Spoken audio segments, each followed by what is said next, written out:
Assalamualaikum and hi everyone. So today's topic for TikTok International, Tik Surah Tok Santun, Suara Remaja Milenia. I am your host Mio Omar and this is our another host. And I Halim Muhammad Halim Zainuddin. bin Zainuddin. Okay. So Halim, siapa tetamu kita hari ni? Tetamu kita ni daripada negara jiran. Negara jiran Timur Satu. Negara jiran mana tu?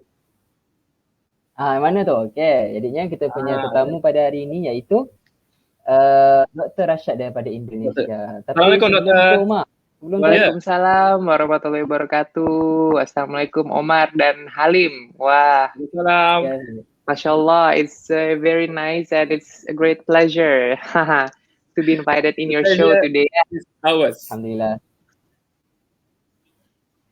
Okay, so tajuk hari ni Doktor. Okay. Kita akan bercakap tentang father, a blessing in disguise. Wah.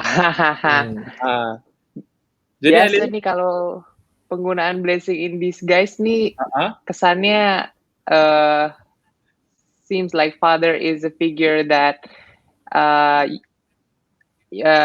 not a very good figure ya, karena blessing in disguise gitu. Apa gimana nih maksud ininya, topiknya nih? Ia adalah blessing tapi cuma untuk masyarakat sekarang, untuk jadi the hard truth sekarang lah. Oh, hard truth. Oke, menarik nih. Alhamdulillah. InsyaAllah kita akan sama-sama dengan malam ni, tapi sebelum kita berborak panjang bersama dengan kita punya tetamu pada hari ini iaitu Dr. Rashad, alhamdulillah kita bersama pada malam bahagia ni. Sebelum tu kita sama-sama baca surah Al-Luqman bermula daripada surah 17. Okey, sama-sama kita tuan-tuan dan puan-puan di luar sana, kita buka Al-Quran, kita baca sama-sama, kita dengar apa yang nak disampaikan daripada Al-Quran ni Karim. InsyaAllah sama-sama. A'udzu billahi minasyaitonir rajim.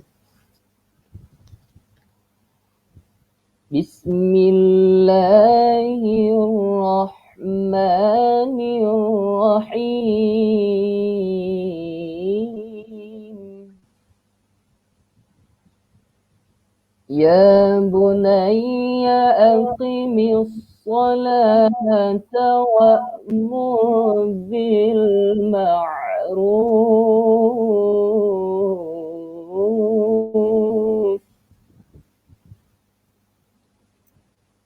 wanha 'anil munkari wasbir 'ala ma asabak inna dzalika min azmil umur.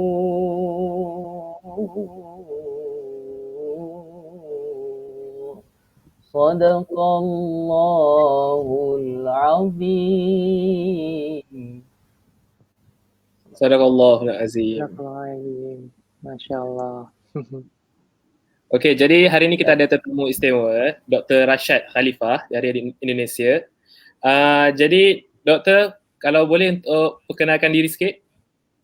Oke, Assalamualaikum warahmatullahi wabarakatuh. Untuk TikTok International Watcher nih ya berarti. Nama saya Rashad Khalifah.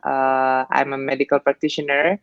And currently I just finished my study in medical faculty of University of Indonesia.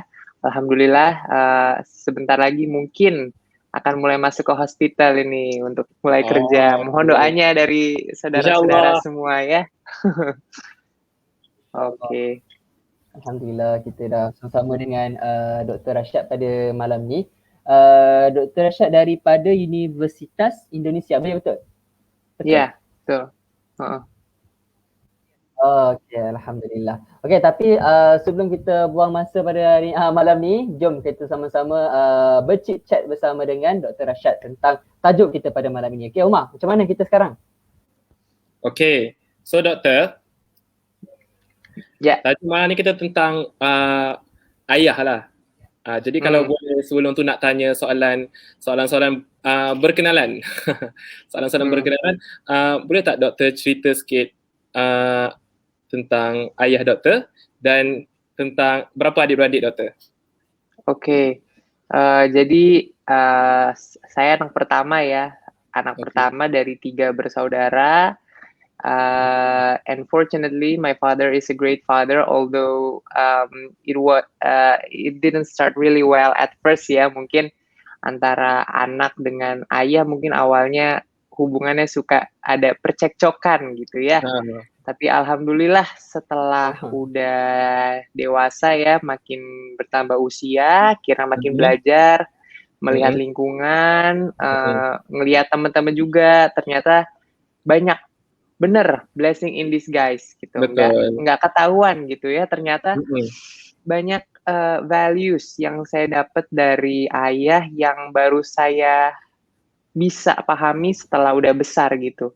Agak sedikit menyesal juga mungkin dulu ya kalau zaman-zaman kecil suka ada ribut atau suka membangkang gitu ya. Padahal ternyata pas udah besar banyak benernya ya gitu. Kurang lebih gitu sih ya. Kalau adik-beradiknya? Kakak beradik ya kalau di sana? Iya, tapi saya anak pertama. Jadi adik saya ada 2. Ada 2. Jadi semuanya 3? Iya. Iya, bertiga. Okey. Boleh tak doktor cerita doktor, kita dah tengok macam mana yang doktor terangkan tadi.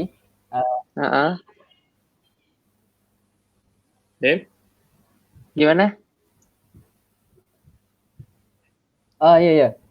Okey, doktor, kalau kita lihat doktor kata daripada kecil dididik dengan kadang-kadang kita rasa macam ada nak memberontak dan ataupun ada ributnya. Jadinya macam mana doktor lihat didikan yang doktor telah dididik sejak kecil lagi dengan adik-adik macam mana?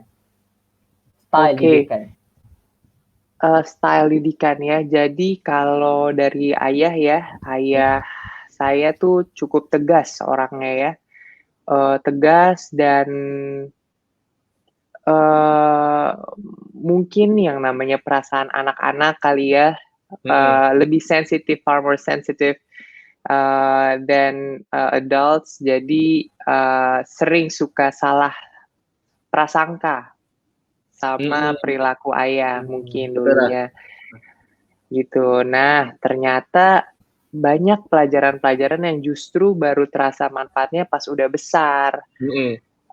Misalkan pertama pasti soal tauhid. Soal tauhid itu memang penanamannya ternyata nggak bisa secara setengah-setengah gitu. Jadi harus tegas, harus yakin. Nah, itu kan mungkin dulu kalau buat anak-anak kayaknya kesannya seperti memaksa ya, seperti marah. Padahal memang tauhid itu harus ditekankan sejak kecil, itu satu. Yang kedua, misalkan soal disiplin. Soal disiplin kan juga kebetulan ayah saya dulu di pesantren. Kemudian habis itu juga he went to University of Medina and he lived there for some time.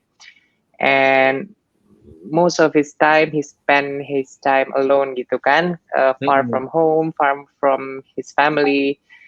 Jadi dia mengharapkan juga saya bisa sama kuatnya, sama tegarnya, dan sama disiplinnya. Nah, itu kan susah ya untuk dipahamin kalau sama anak kecil ya.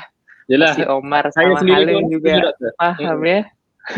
Saya sendiri pun seorang anak dan dan waktu sekarang ni ayah saya ada di sebelah.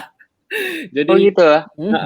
Jadi sebenarnya saya pun memahami doktor. Maksudnya ada dia punya pergolakan, dia punya satu perasaan. Benar. Waktu kita dengan ayah kita. Maksudnya kita ada perasaan yang kita sayang ayah kita tuh dengan ayah kita, tapi the emotion is there. Maksudnya satu emotion yang antara remaja dengan ayah tu ada.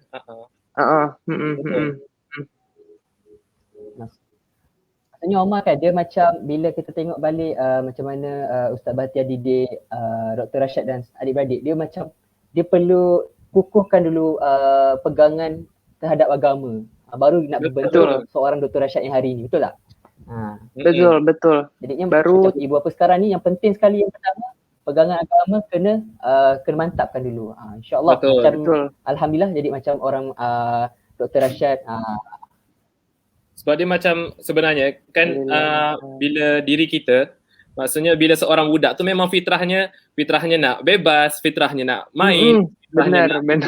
Itu ini nak macam-macam. Jadi ayah kita tu ada tugasnya. Bila seorang ayah tu ayah yang berilmu, dia tahu tugasnya. Macam Ustaz Baktiar Nasir sendiri, dia tahu tugasnya tentang yang pertama itu yang dia perlu didik adalah tentang tauhid. Dan mendidik tauhid ni, tarbiyah tauhid ni bukan mudah. Jadi walaupun bila benda yang tak mudah untuk dimasukkan ke dalam kanak-kanak, ke dalam remaja, itu satu proses yang mencabar. Jadi boleh tak Dr. Rashad berkongsi macam mana trik-trik ataupun macam mana cara ayah doktor dalam susah nak mendidik tu, ada tak apa-apa cara ataupun benda yang dibuat? Sebenarnya ini nggak diceritain langsung ya, tapi sebenarnya cara utama gimana akhirnya Abi dan Umi bisa tanamkan tauhid tuh dari doa dulu ke Allah gitu ya, berdoa dulu ya, di sholat malamnya mungkin atau di antara tangisannya gitu ya, berdoa supaya saya dan adik-adik bisa jadi anak yang soleh. Kayaknya rahasia utamanya dari situ dulu tuh. Nah, baru nanti dari situ qadarullah baru adalah jalannya beberapa macam-macam. Misalkan ada dari pendidikan ngobrol langsung gitu kan, atau misalkan ada perilaku-perilaku atau kebiasaan-kebiasaan yang akhirnya tanpa kita sadari, tanpa saya sama adik-adik sadari kalau itu mengajarkan soal tauhid gitu. Misalkan gimana caranya menghadapi kalau ada orang hendak berbuat jahat atau misalkan orang hendak menggoda dengan uang, dengan harta dan lain sebagainya. Gimana caranya bisa tahan dari godaan-godaan tersebut? Ya karena balik lagi, tauhidnya harus kuat dulu, baru habis itu bisa deh. Betul. Jadi sebenarnya kan saya setuju dengan dokter tadi, sebab bila seorang budak atau seorang anak dia tidak diletakkan tauhid, tidak diletakkan apa yang lebih tinggi sepatutnya, bila dia besar itu akan jadi lebih teruk. I look at the positive way that the tauhid ataupun the thing that our father terapkan dalam diri kita adalah untuk the long term. Betul. Maksudnya bila dia diterapkan mungkin awalnya susah, tapi the long term bila ayah kita dah tak ada, bila dia ada didikan walaupun sakit, walaupun susah, insya-Allah kita akan berada di right track bila ilmu tu telah disampaikan. Betul.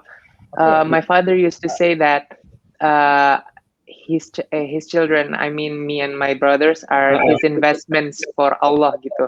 Jadi sering mengatakan saya mewakafkan anak saya untuk Islam, seperti itu. Jadi dari perkataan yang kayak gitu mungkin dari memang sudah mempersiapkan ya gimana pun caranya, pokoknya jangan sampai anak-anak ini justru jadi monster buat ayahnya ya.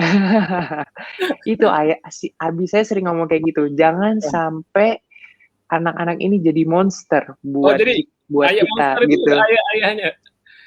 Bukan, anak-anaknya jadi monster buat anak-anak jadi monster buat kedua orang tuanya gitu. Misalkan karena sering membangkang, ngeyel dikasih tahu gitu. Nah, mungkin dulu kata-kata yang kayak gitu tuh kalau kedengeran tuh malah bikin makin kesel gitu, makin bikin pengen malah bikin pengen ribut gitu kan.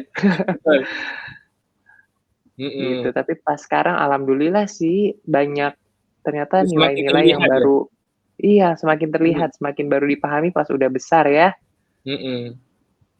Oke, jadi mungkin kita boleh dengar soalan seterusnya daripada Halim. Okey. Tak apa. Okey, kemana Halim ni? Mungkin dia connectionnya. Tak apa, kita teruskan dengan soalan seterusnya. Satu lagi lah soalan. Saya nak apa kalau di Malaysia tu panggil korek tau, dig into your story. Maksudnya nak tahu lebih tu, ada tak satu cerita yang membuatkan doktor ingat sampai sekarang tentang cara didikan ayah? Tak perlu panjang, tapi yang teringat memang bila saya cakap je terklik, yang itu. Ada tak? Okay.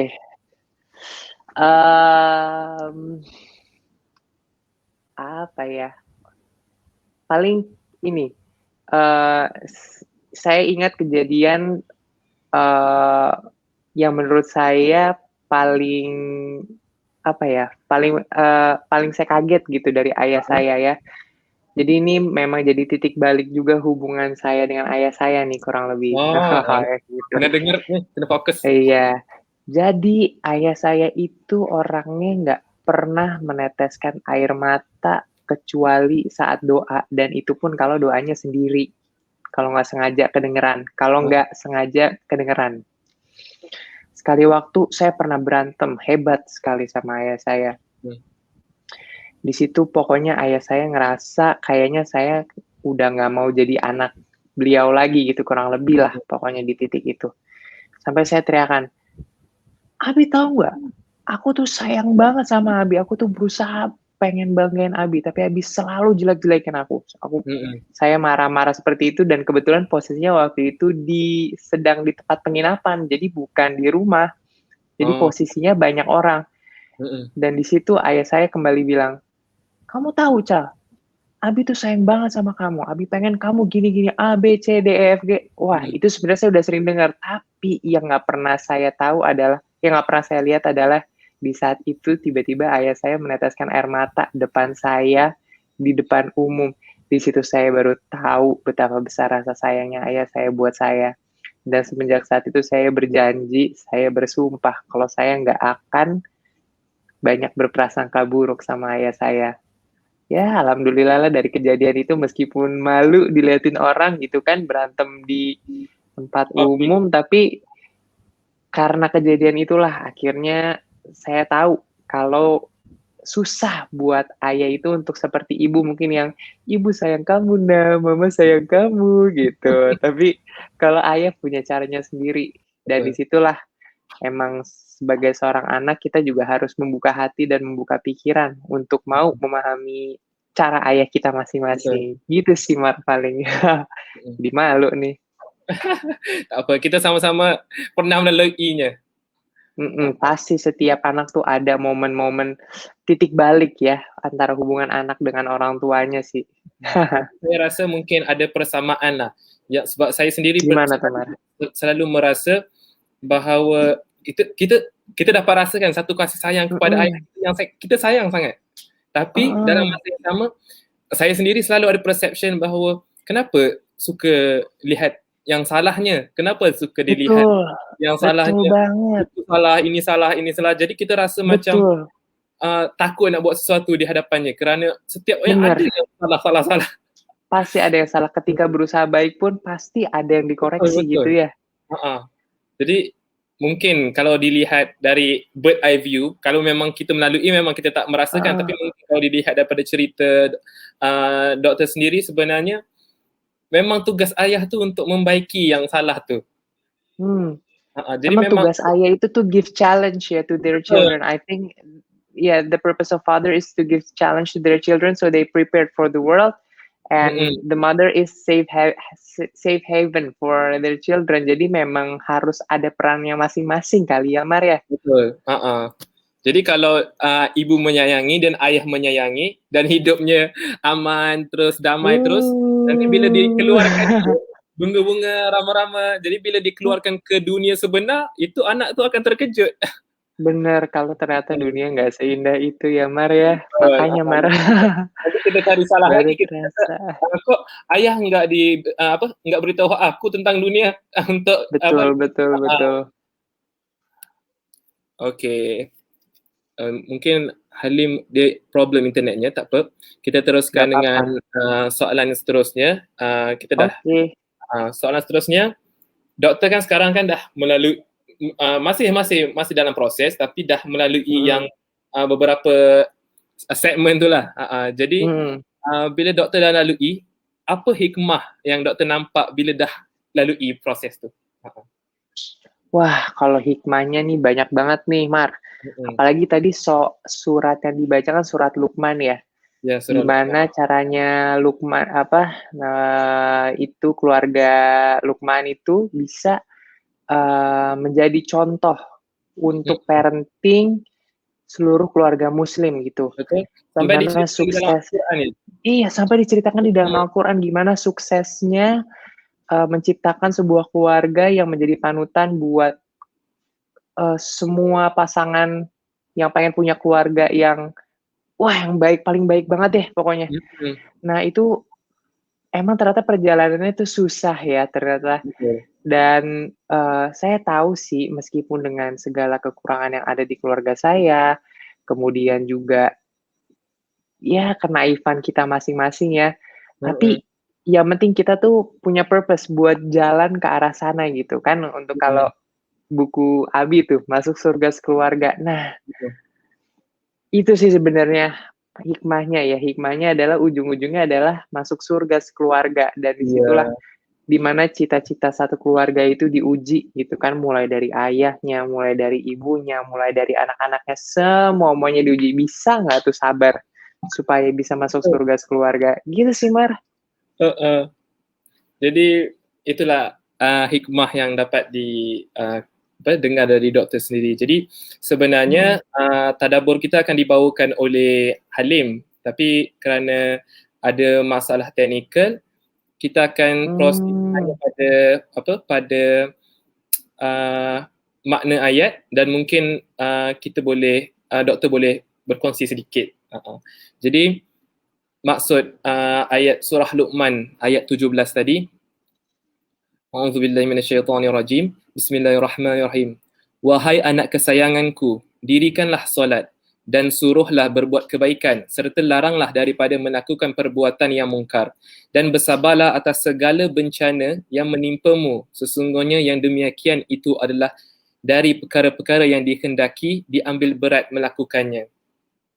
Jadi daripada surah Luqman, yang ayat pertama yang kita dapat lihat itu perkataan pertama tu telah menjelaskan tentang hubungan seorang ayah dengan seorang anak bila dikatakan ya bunayya.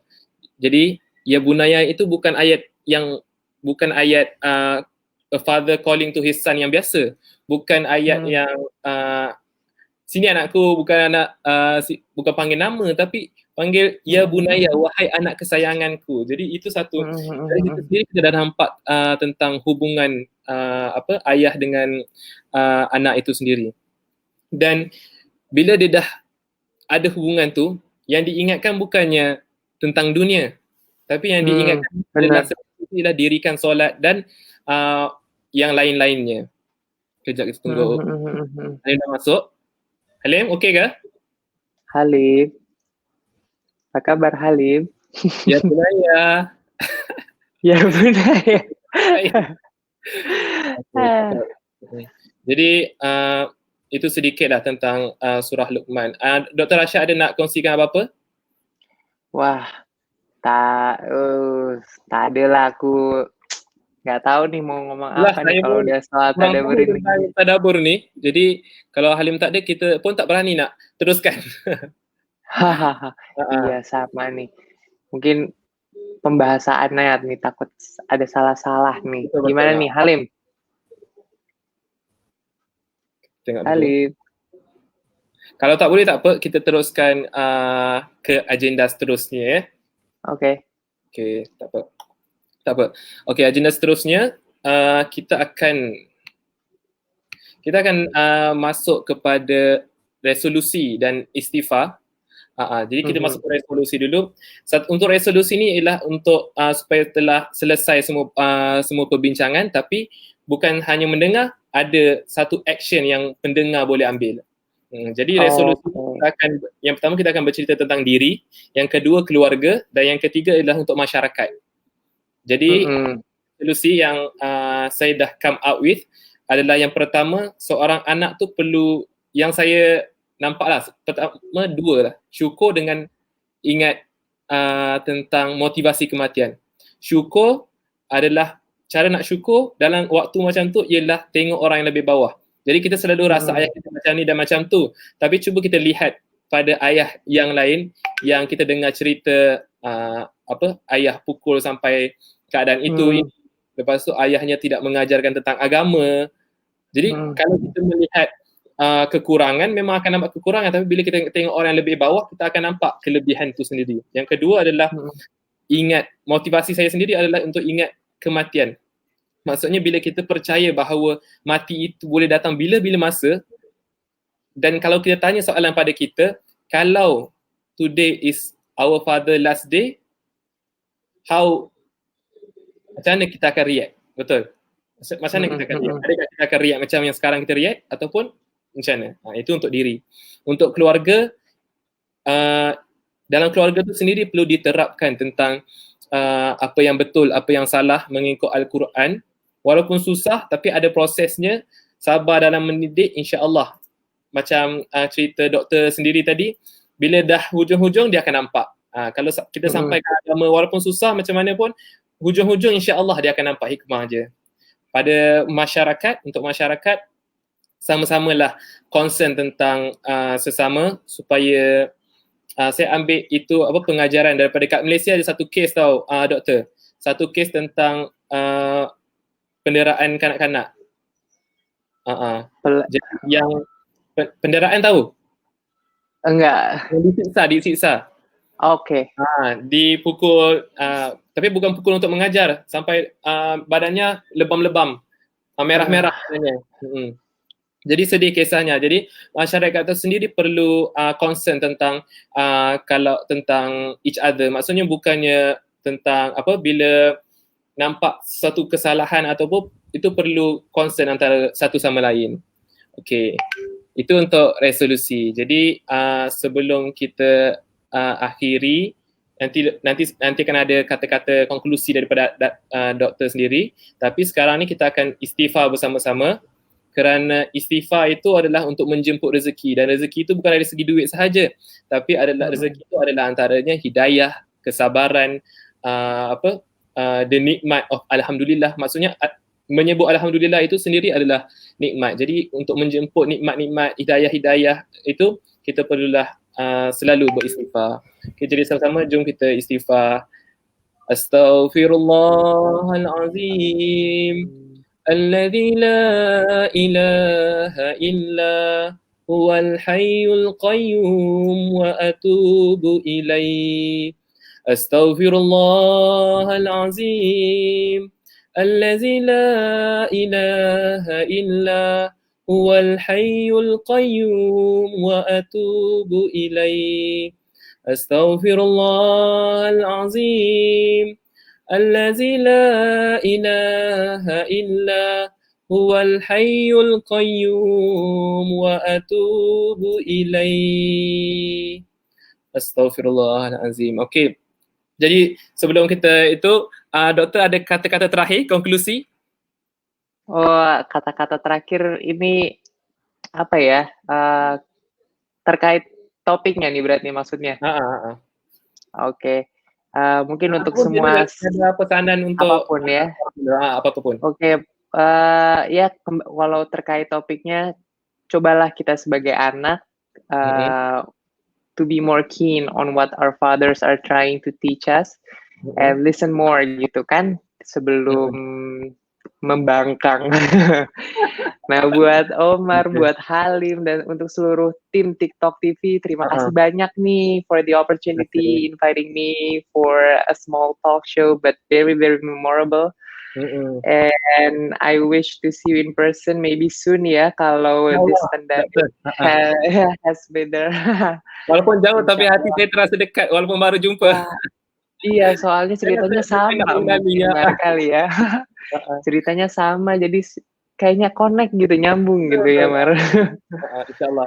Jadi doktor, sebelum kita akhiri, saya ada sedikit tentang TikTok Premier yang hari Sabtu ni akan ditayangkan buat masa di Malaysia malam 6 Februari 2021. Jadi ini akan dibincangkan tentang Burger Boy, pemilik Burger Boy. Jadi Burger Boy ni dia di kedai burger dia, siapa yang perlukan boleh datang, yang kalau tak ada duit dia boleh bagi free je. Oh gitu. Gitu. Masya Allah. Jadi banyak pertolongan yang diberikan. Jadi kalau untuk tahu lebih lanjut, nanti kita saksikan Kaya dengan Memberi 6 Februari 2021, TikTok TV Premier. Di Facebook ada, di YouTube ada, akan ditayangkan. Lepas tu, kedua kita akan tentang World Quran Hour. Jadi setiap tahun ada World Quran Hour. Kalau tahun lepas tu dibawakan surah Al-Kahfi, tahun ini kita akan bawakan surah Al-Mulk. Tarikhnya 24 Ramadan 1442 Hijrah, dan kalau tarikh Masihi kita 6 Mei 2021. Jadi kita nak menciptakan. Dan satu lagi ialah pengisian program Quranic Valley, Bridging the Minds and Heart. Jadi yang support ataupun dana-dananya itu datang daripada tabung gerakan Al-Quran sendiri.